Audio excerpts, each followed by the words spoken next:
The presenting sponsor for OnEducation is Classcraft. We're excited to announce Classcraft's new story mode, which makes it easy for educators to harness the power of stories. Episodes 1 and 2 of Season 1 are ready for you and your students to play today, and it's completely free.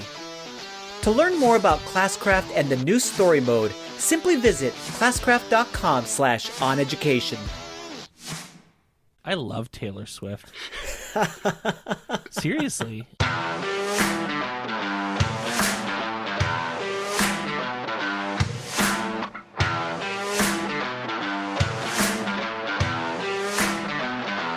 Welcome to OnEducation Presents Dig It or Ditch It. We are back.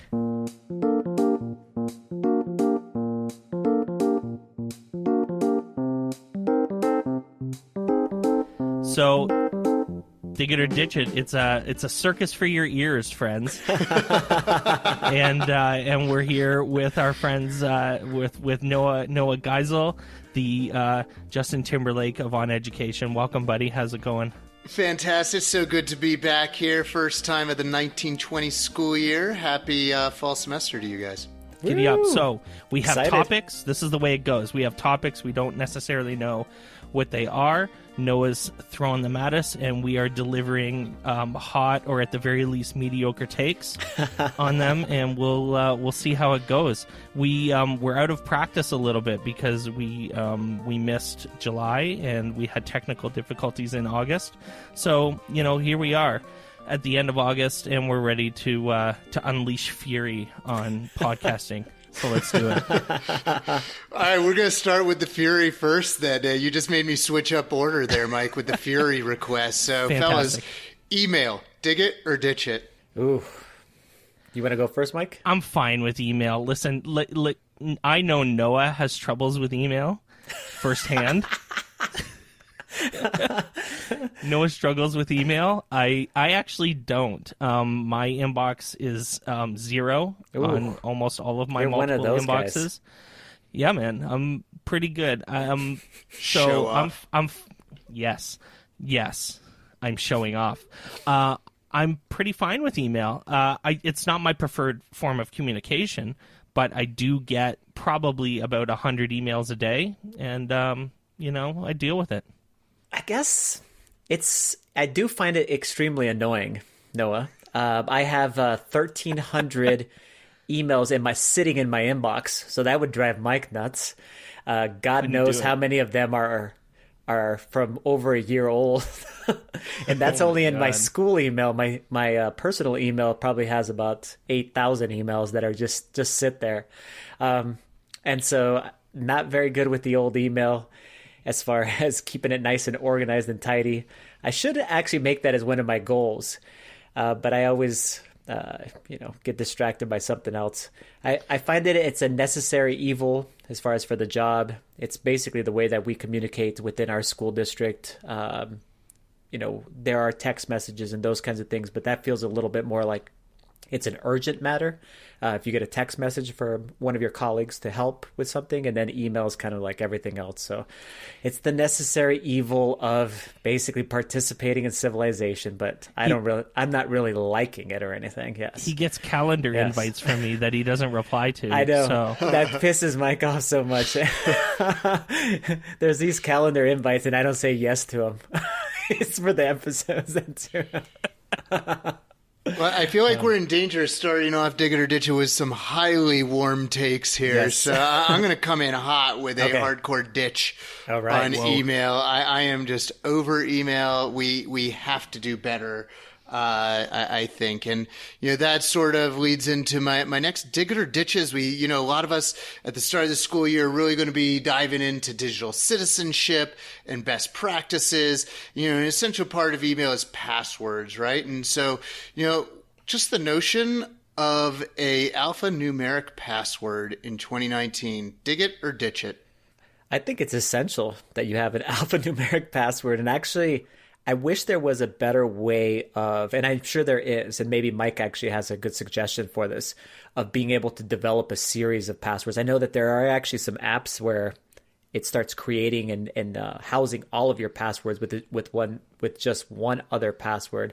But I find it, again, it's one of those necessary evils in today's society as far as having an alphanumeric passwords. Almost everything requires it now, and including symbols and everything else. But I wish there was ways to be able to develop more of them and then being able to house them somehow. Because our memories, man, all of my short and long-term memories are jacked up because of millions of different passwords that we have to remember for everything. It's like, how much of that is taken away from things that are actually, creative things or something that would actually help function in society or in education, whatever it might be. It's like, oh no, at least I know all my passwords. It's like, so again, a necessary evil, in my world. What do you think, Mike? I'm excited to give you guys a lesson here on password creation. So I totally taught how to create passwords to my students. It was part of my job, I felt. So part one is a word that you'll never forget. Okay? It can be any word you want, but a word that you'll never forget. So the first part of all of my passwords is a word that only I know, but I'll never forget. And then part two of my passwords is a symbol, whatever symbol I want to use. Part three is the name of the service that I'm using. So Google, Microsoft, Amazon, whatever that service is, it's Squadcast, which is the name of the program we're using for our podcast recording. So part three is the service. And then a number I'll never forget. So a number that's burned into my memory somehow. But not your birth date. But not necessarily. So because you just gave away to millions of people out there that are our listeners. Millions. Access to all of your bank accounts. Yep, no, I'm fine. No, I'm just it's the ultimate rule of a password is that it should be super easy for you to remember and hard for anyone else to guess. So by doing those key words, the word at the front in particular and the number at the end, people will never guess my passwords. So that's why I just told you the secret to all the passwords that I have. But no way we can guess it. Go to town, folks. With your formula. Bring it. I dare you. Yeah, no, it's interesting. I just knew that Mike would have this kind of response. I have never actually talked to him about passwords, but I just knew it. Password creation 101. You got it. That's like a grade 4 lesson for me. What do you think, Noah? Fellas, I'm a hardcore ditch. We've got a dig ditch here. I am definitely anti. I just think in 2019 we can do better. I go to 24-hour fitness, and they know me by my fingerprint. You know what I mean? Like Yeah. There's just better ways that we can be doing things, I think, and I think it's really disappointing that we're not, right. That there is the most people don't have Mr. Washburn teaching them how to create passwords. And so we have like major student data, that are saved on Google Sheets out there, right? That are, protected by a password. 1111 is password. Right.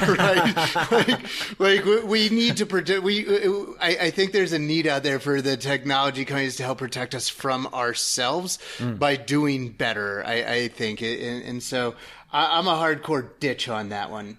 That reminds me of a story, Noah. One of our it's basically the guy that runs all of our technology for our district. He went to a session it was the Minnesota Ties Conference, and it was specifically for any people that actually run district-wide servers and deal with things like what you were talking about here as far as passwords. And he asked the presenter, like, what's the biggest threat right now that we need to be looking out for, as far as school security, digital security. And he said, your administrators, because of the looseness of those passwords and the easy access and the ability to be able to easily humanly be able to connect with someone and then be able to figure out passwords, not even have to hack it. Yeah, at the risk of giving your listeners, other podcasts to listen to, the last episode, the Snap Judgment podcast, was a story of exactly that. A student finding the principal's Google Doc that was called Passwords, and wreaking some major havoc. That's some solid security. Exactly. That's what happens, man. All right, fellas, time to get serious with our next dig it or ditch it. Taking everything Taylor Swift has done in 2019 as the best teachable moments ever. Dig it or ditch it. I love Taylor Swift. Seriously. Like, I don't know how I became a Taylor Swift fan, but I am. So I'm here for it. Whatever Taylor Swift does, I'm cool with. I like that she's getting political. I think she has a giant platform that can reach people that are previously unreachable. And I think that, I'm here for her. It helps that she's a liberal. Like, I mean, if she was a Republican, I'd be pissed, right? But she's not, so that's cool. Right? But, so now that I know that she's moderately progressive at the very least, I'm here for Taylor Swift. And I think it's great that she's re-recording her back catalog, because she kind of got screwed on a business deal because, the dude that bought her catalog is a bit of a dick. And so, and it is going to completely, like, manipulate her entire, like, career previous to now. So she's re-recording all of her stuff, and I think that's great too. I'm a Taylor Swift fan, and I can't believe I just said that. Wow. That is a hot take right there. I gotta say that. I don't even know if I dig or ditch. I kind of want to dig it now that Mike just poured on the love for Taylor. He just sold me on Taylor Swift. I really do like, though, athletes and our celebrities and our musicians do take a political stance. Often, like what Mike said, it is on the liberal side, but not always. But I do like that they share that part about themselves, because many times when we were growing up, Noah, and you know this, as far as like Michael Jordan or any of those kinds of celebrities that we kind of grew up with, those athlete celebrities, or even probably our musicians, a lot of them just kept their mouths shut so that they could continue to make money from everybody. They knew that by being just being quiet about their political views or whatever it might be, that actually was better for themselves as far as being able to continue to market themselves, etc. And people take risks, I think, more nowadays. And a lot of people criticize millennials, especially for like sitting on the sidelines, doing some stuff like that. And I think it's the exact opposite. They take way more risks. They put themselves out there. And then some of these people are putting their own career out there on the line. And money really on the line to be able to go ahead and take a stance. So I do like that part about it. And Mike, you did sell me on Taylor Swift's, and I probably will buy her reissued album now. You're in the Swift Army. Yes, Swift Army. Yes. Hey, so even just to pile on, I mean, not related to Taylor Swift, but who I don't watch right now is Jimmy Fallon. Not on purpose, just because I think he's a complete wimp for not engaging in what's going on, and Stephen Colbert and, Seth Meyers and those folks are experiencing like a giant surge in popularity because they're engaging in what the hell's going on around them, as opposed to Jimmy, who just puts his hands over his eyes and goes, la, la, la, la, la, la, la, I'm going to just keep being funny. But I don't think that's his specialty, though, too, Mike. To be fair to him, it wasn't Seth Meyers' specialty either, though. No, but Stephen Colbert came from that Maybe it world. Was. Noah's got a hot take. You know what I mean? It came from that world. So it's like, can he really, Jimmy Fallon, really turn the switch and then turn into a political machine? I don't know. I don't know. I know what you're saying, but I'm not even sure that that's in his wheelhouse. They're basically nighttime hosts, but they're also comedians, and they have a certain type of material. Colbert, especially, is so perfectly suited. He's perfectly suited for this time period in our lives. And so, I get what you're saying. I'm with you guys on the digging her. I think that I'm not going to lie, I wasn't even thinking about the political stuff, Mike, when I put this one out there. And so for your listeners who are, seeking teachable moments through, the legend that is T Swift, they can dig just so many different things beyond the taking a stand. I think there's also a lot to be said out there. When we talk about role models, there's a whole lot of our students, who don't always see themselves reflected in the typical role models that we're throwing out there, right? So many of the role models that we're putting out there for our students are men, are people who are not living, that here's somebody who they've grown up with, right? And so, I think that there's so much there as a role model. I think that there's a lot there with just, what do you do when the expectations are already set so high and there's, almost nowhere to go but down, and you still kill it every time. Her amazing. New album's amazing. And I think there's teachable moments there.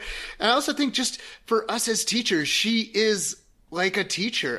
There are not that many artists that, have this teacher quality. And that's that, that people, their original fans will still love them, right? That's the student who reached out to me on Facebook yesterday to be like, hey, Mr. G, guess what? I got married and my mom's sober, and they're growing up with us, but you also are still there for the students who are the same age, right? Like as teachers, we're there for today's 14-year-olds as they grow and become tomorrow's 28-year-olds, but we'll still be there for tomorrow's 14-year-olds.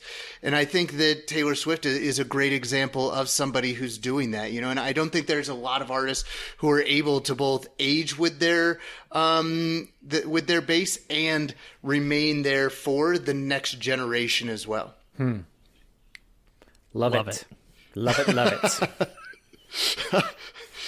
Oh man, sorry, I went off on a tangent there and might be creating some stuff for some editing. I apologize, Mike. I know that you all addressed a little bit of this, but I wanted to bring it up on our technical difficulty episode. So I'm going to go back there, and some folks who are on Twitter land may have been noticing that there's this Edu Celebrity Twitter account.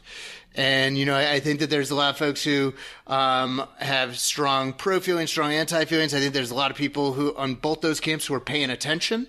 But where do you guys fall on the Edu Celebrity Twitter account and maybe just overall professional satire in the teaching profession? Dig it or ditch it?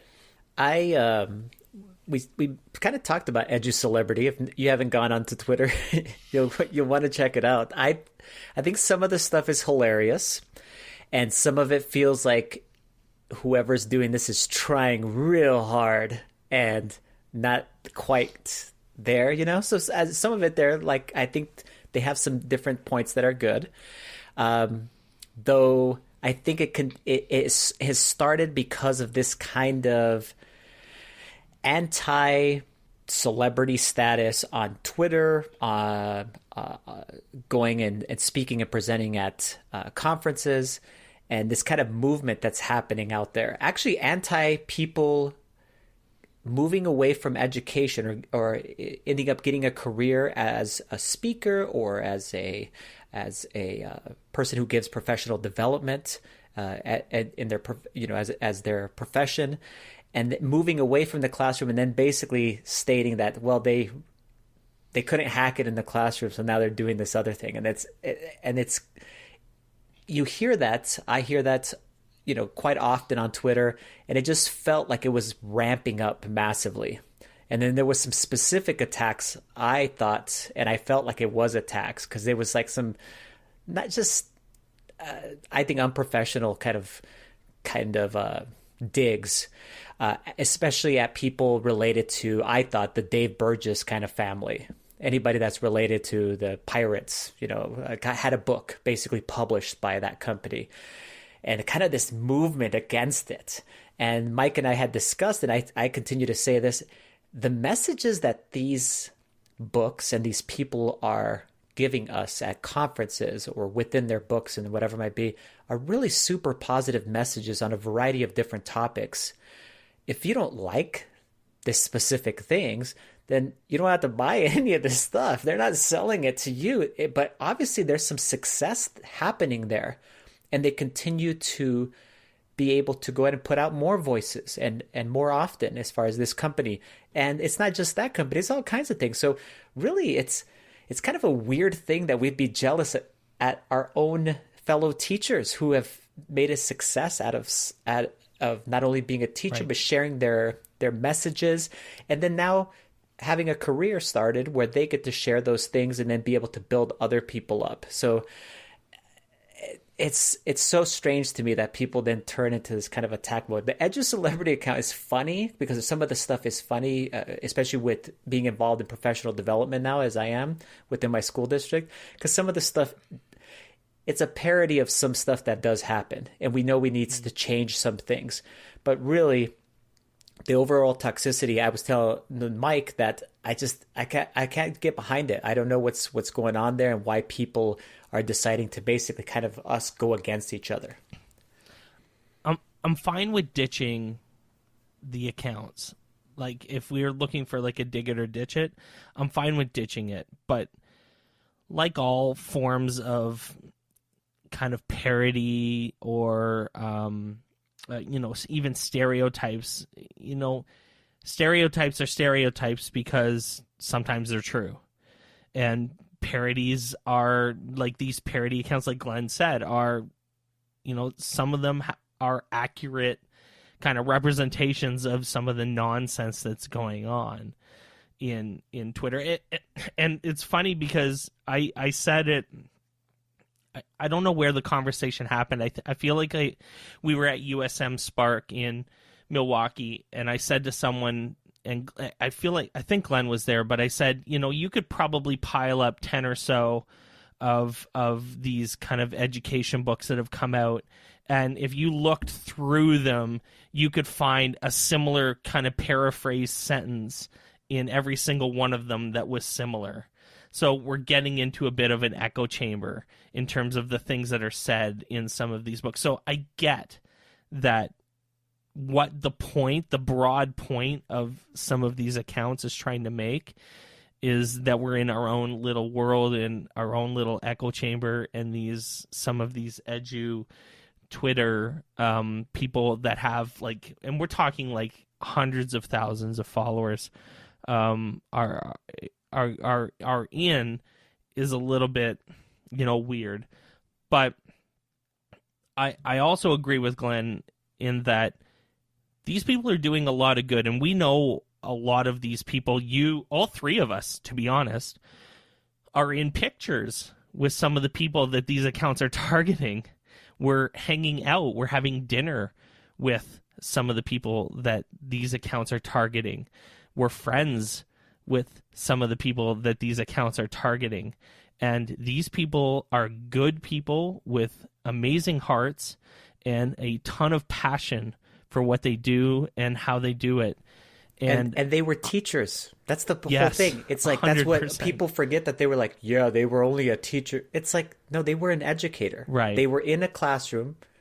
They have a message now that obviously some people are compelled to, but they were a teacher. So that's an important thing to remember. 100%. These are our, in some cases, these are some of our friends.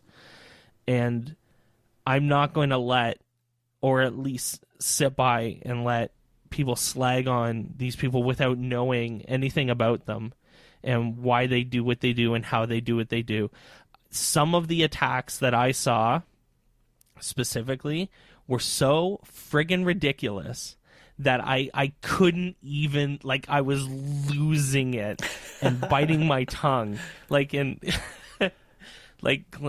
has called it poking the bear every once in a while, because holy crap, I was so close to blowing my stack on Twitter a couple times. And it's like someone called out Don friggin' Wettrick. And I'm like, are you out of your mind? This is a guy that has done so much for so many people. Give your head a shake, you idiot. Michael Cohen, too. And Michael, come on. That's right? Again, if you meet Michael Cohen, even just in passing for the 5 seconds that you'll be around him, you'll know that's something special about just being an amazing human being. And I wish I could send my kids to his classroom, because I'm sure it would be kind of, you could tell there's this magical way of him, of what he is, of what he represents, and even his messages when he talks. So yeah, attacking him, I'm just like, come on. You lose all credibility. No time for any of that nonsense. So, I'm fine with the accounts not existing. I also want to say I understand some of the perspectives. I think people need to really think a little bit more thoughtfully about who they're attacking and why and what it all means, because there's a lot of people out there doing a lot of good, and some of this stuff was absolute nonsense. I'll piggyback on that, Mike, with a kind of qualified "do as I say, not as I do" ditch. Because I definitely, kind of enjoyed some of the jokes. That's sure. Yes. I might make some of those jokes, right? But I am a ditch on the account. I don't think it helps the profession.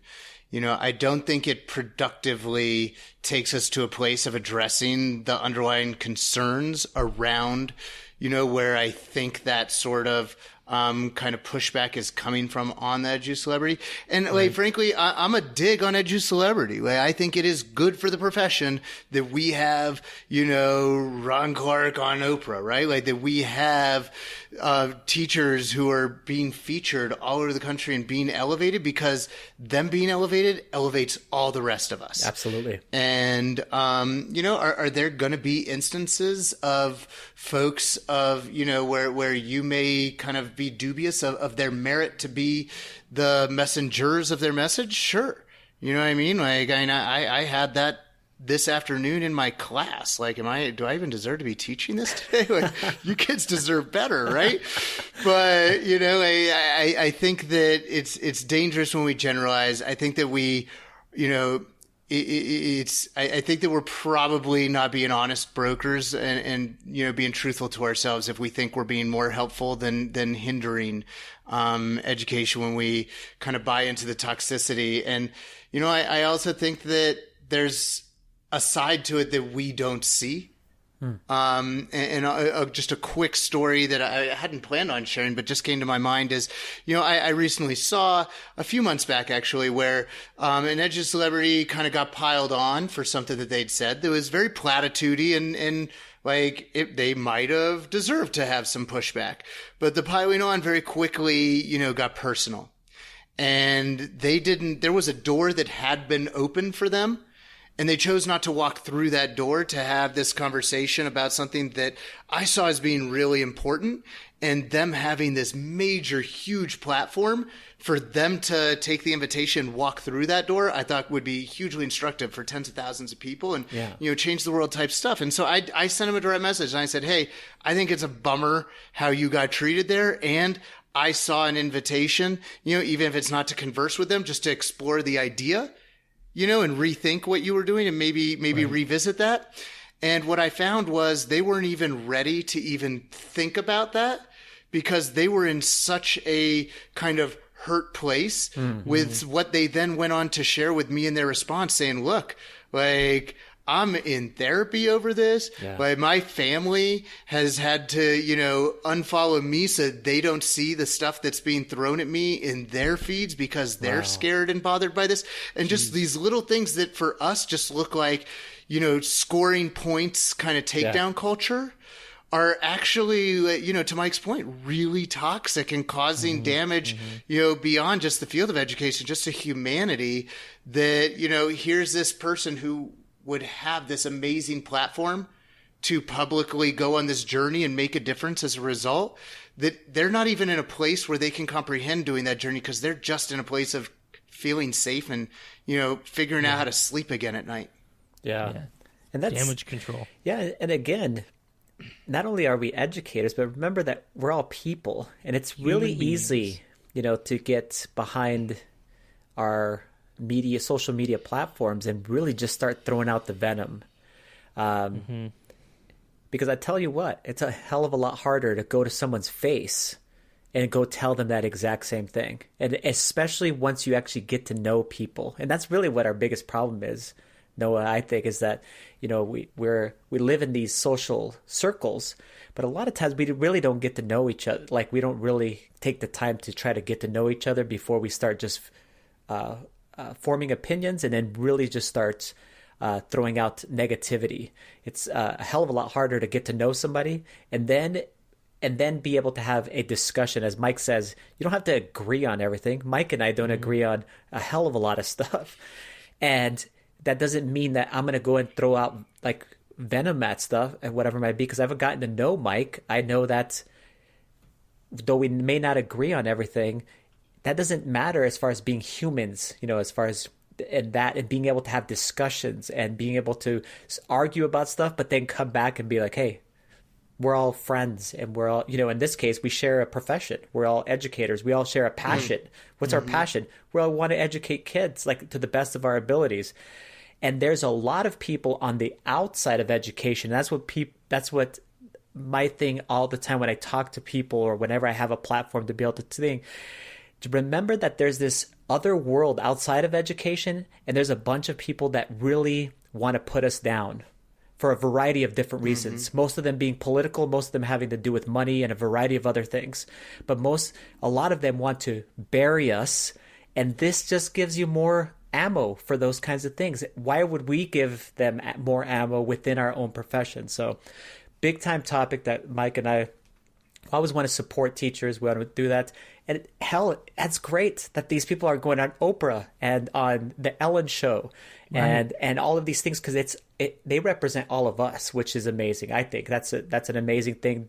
We should be on those shows because it's such an important profession. I mean, actually, the connection between all of these things that you've said is Michael Bonner, for example, who was on Ellen and works now at the Ron Clark Academy. And it's like, he's the full circle.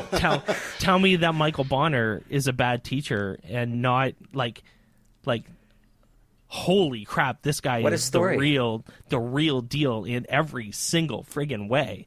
And so, I mean, I don't care whether that guy can stand in front of 15,000 people in a stadium and speak, and I don't care that he's an edu celebrity because he's doing the work. Yes, and he's kicking ass. And I'm and I don't mind calling myself a Michael Bonner fan every day because the guy's amazing. So there we go. And I think to really bring it full circle, guys, is Taylor Swift said it. I say it in the street, that's a knockout. Say it in the tweet, that's a cop out. There's no better way to end Digit or Ditched than with a Taylor Swift That was drop. the epic throwdown right there. Here we go. Friends, this has been Digit or Ditched. That was an amazing episode. Thanks to Noah for joining us, and we'll see you next time, everybody. Have a fabulous day. Thanks for listening to OnEducation. My name is Glen Irvin. My co-host is Mike Washburn. OnEducation is part of the Education Podcast Network. You can listen to this show and many others by great educators like Jennifer Gonzalez, Matt Miller, and many more by visiting edupodcastnetwork.com. Want to get in touch with us? Check out our website at oneducationpodcast.com. You can tweet us at oneducationpod. Mike is at Mr. Washburn on Twitter, and I can be found at Irv Spanish. You can find us on Facebook by visiting facebook.com/oneducationpod. We're also on Instagram at oneducationpod. If you're enjoying the show and think others would too, we would be thrilled if you shared it with them. Please leave us a rating or review in Apple Podcasts or the Google Play Store. When you leave a rating, it gives our rankings a boost. This helps others discover the show. We want to thank our presenting sponsor, Classcraft, for supporting us. Check out classcraft.com/oneducation to learn more about them. Thanks as always for listening, stay awesome, and see you soon.